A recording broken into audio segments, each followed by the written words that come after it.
Elektriğin olmadığı her yerde çalışabilirsiniz. İstediğiniz şekilde.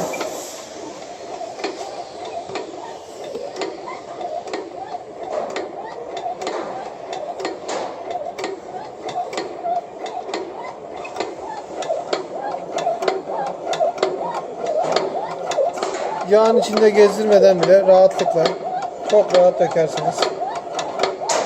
Şimdiden müşterilerimize afiyet olsun.